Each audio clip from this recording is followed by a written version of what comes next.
Priliku da se uvjerimo u stvari kako funkcionišu hidromelioracijni sistemi na ovom području Broda. I uvjerili smo se da dosta dobro funkcionišu, bez obzira što smo imali velike padavine u posljednje vrijeme i velik pritisak vodotoka i bočnih pritoka rijeke Save. Kanali dosta dobro funkcionišu, crpne pumpe dosta dobro rade. I u stvari sada u ovom trenutku nema neke opasnosti za izlijevanje voda i pojavljivanje nekih šteta značajnije. Ono što je bitno i ono što smo posebno pogledali i uvjerili se u to, u neophodnost rekonstrukcije nasipa koji će početi uskoro da se realizuje i bit će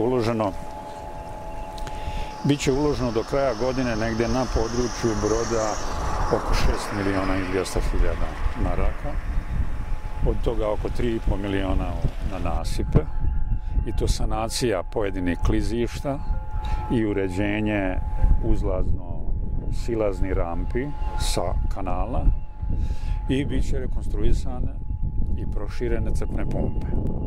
Crpne pumpe sa sadašnji oko 10,5 kubika bit će povećane na oko 15 kubika. Tu će doći 2 nova agregata, postojeći će biti remontovani.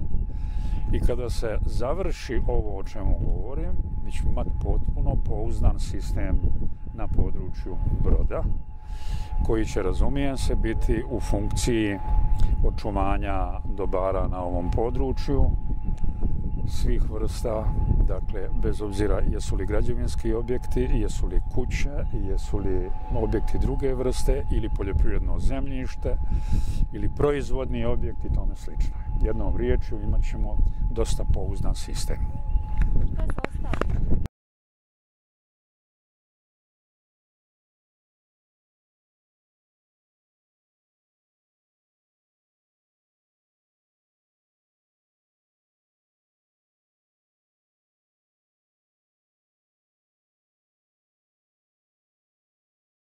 Treći stepenici.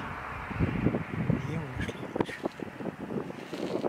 Nezgoda, ne smiješ uvijek po sramotom, teško je to. Ja sam tu s onom stranom svinje, držu travnjaki. Sad ne mogu biti ni u kući. Šta će? Sam počeo gore u stanu od bratića. Oni idišu. Bio sam silini, ja oljub stan je bio proda, sam tu išao. Bili su rekli da donaciju. Četvrtega je bila poplava, možda će Norveška praštajna.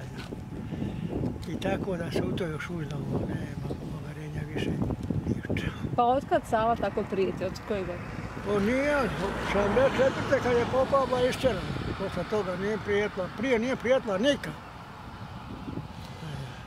Od kako ova cesta napravita nije nikad dolazila. Šta bi za vas bilo rješenje? Pa nema niš drugo rješenje, tu nije da živiti. Postravo to. Sjećaš što sam star, pa to uzdam se u Boga da ću malo ranije čandrkati.